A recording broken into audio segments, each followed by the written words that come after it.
Under Kinesia, this is a section under the City Mayor's Office. Ito ang Kinig City Integrated Medical Service Office, or CIMSO for short. Now, this is headed by yours truly. And then I have several staff distributed in city hospital, city health, and as well as in barangays.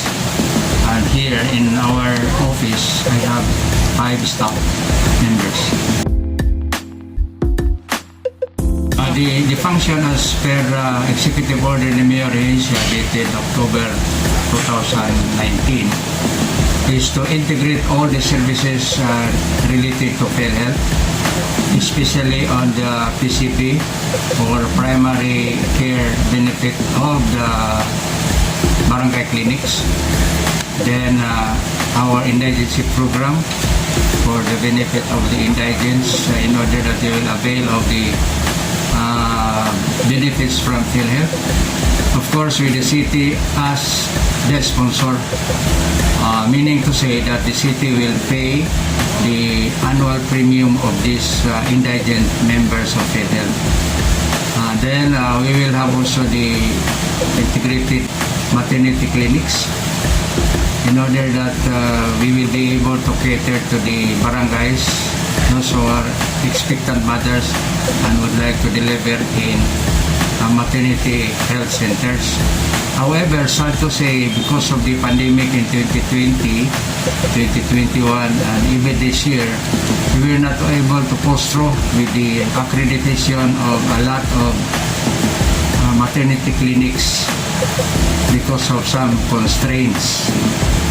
However, we were able to post through with the unlaunched last year the indigency program PhilHealth, and that is embodied in the City Ordinance number 20-7011 of Councilor Maki Macapagal,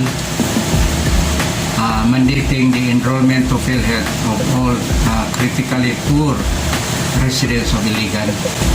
And then, as of now, we were able to submit to PhilHealth a total of 3,233 families here in Iligan City, distributed in mostly sa coastal barangays, and with the corresponding budget for the payments of the 3,600 annual premium paid by the city to the tune of 11,638,800. So this is a bonus to the people of Iligan, courtesy of the present administration because of their concern for the health services, because it is mandated in the Constitution that each municipality and city must have its own healthcare program in relation to the PhilHealth, or what we call as the Philippine Health Insurance Corporation. This is in compliance to the Universal Health Law signed by President Duterte in 2019.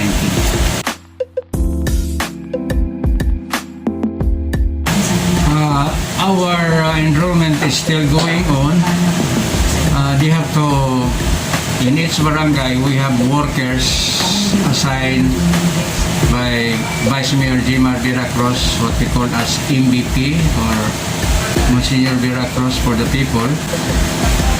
They are the ones tasked to enroll, because in the enrollment they will be able to identify who are the poorest of the poor, and then no PhilHealth membership ever since in their lives. Wala sila ma-member sa PhilHealth.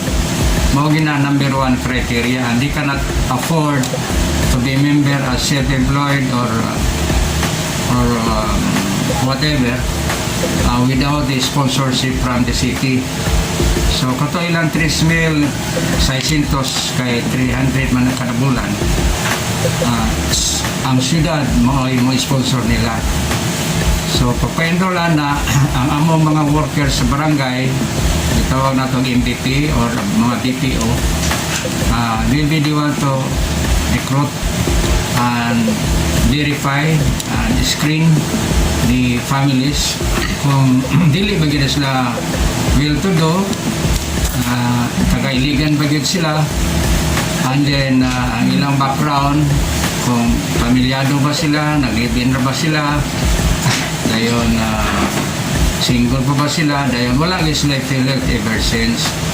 So mo na siya ang mo-qualify because if I remember right, the mayor said ang instruction is be sure nga walay magpa-member diya nga nanay membership sa ila individual or mga empleyado because that is duplication na. So only those who are really poor and wala pa yung member sukad kaya namang ginahitabo nga doon ay nagpa-member pero hindi sila madawat sa PhilHealth. Kaya ang screening final is PhilHealth. Okay, ang ilang ngalan dito once i-feed na nimo sa ilang database mo tumaw mo dito ang ilang membership. So dili sila pwede i-member. So muna, doon ay enrollment forms, doon ay attachment. Ang attachment na importante ang iyang birth certificate. Dayon, kung married siya legally, marriage contract, birth certificate sa mga bata na edad og 20 anyos paubos, and then one by one nga picture, recent picture nila para sa ID. Duha ka po. Submit din sa opisina, ihatang nila sa ilang mga MVP workers sa barangay, then idalo nila sa opisina para i-process. And rin ang screening, then ang final screening will be PhilHealth. Yes, our understanding is that our membership will expire this coming June 30, 2022. But this will be automatically renewed by the city because year 2022 na may budget nga 10 million. By the way, 10 million ang gi-andam ani every year. However, next year or this year, basin makulangon ang 10 million. So, I already informed in advance Mayor Hencia and Vice Mayor Vera Cruz there must be probably another what we call supplemental budget kay makulangon sila sa renewal by July 2022. So, dili lang mabalaka ang mga nagpupot na katong Chris Mill Capin because na may kwarta nga gihatag o giandam ang gobyerno present na administration para sa inyong renewal. So, mo na ang atong balita para kanila.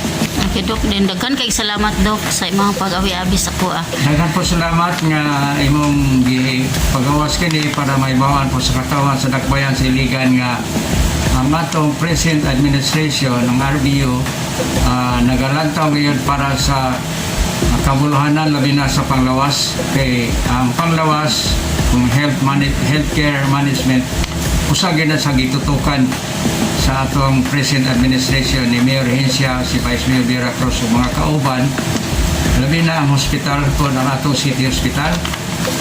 Inyo ba siguro makita nga aduna na mga daghan nga mga kausaban sa city hospital. Dili ko mingon nga wala na ikakulangon. Nagya po ikakulangon because ingon na naman good. It must be dynamic. Doon ay bago, kinalan mo palit, o doon ay kinanglan nga mga staff, kinanglan mag-hire, o doon ay paliton nga mga tambal na kulang, kinanglan paliton. So, yun na lang ang among ipahayag nga to sa mga katawan being the chief of the SIMSO or City Integrated Medical Service. Ikan sa barangay, nagto sa ato city hospital ng mga masakiton, mao nang among datagaan o ayuda o asikaso. So, daghang salamat o good day.